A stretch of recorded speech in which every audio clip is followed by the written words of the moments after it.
Palun Riigikogu kõnetooli Marianne Mikko.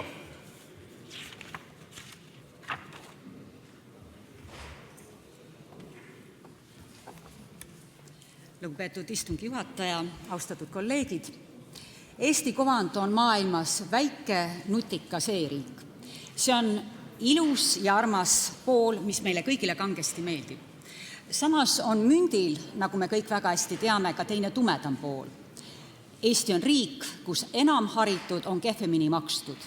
Me oleme kursis, et viimased 10 aastat on sooline palgalõhe ehk naiste ja meeste palgaerinevus Eestis olnud Euroopa Liidu sügavaim.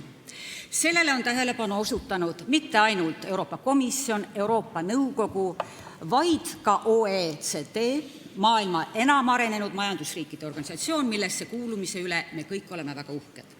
Niisiis probleem eksisteerib. Meie töö- ja kodukorra seadus näeb ette ühiskonnas esineva probleemi lahendamiseks parlamentaarset võimalust.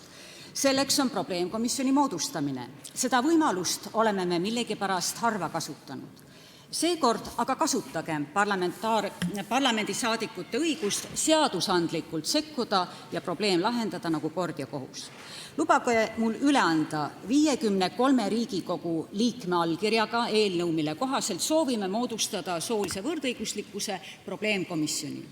Loodan, et parlamendi kõigi 6 fraktsiooni esindajad, kes moodustavad rohkem kui poole Riigikogu liikmeist, on piisav jõud, et meie tahe saab teoks.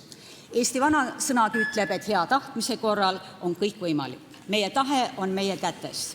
Siis tehkem midagi, millel on ühiskonnas tähendus. Suur tänu!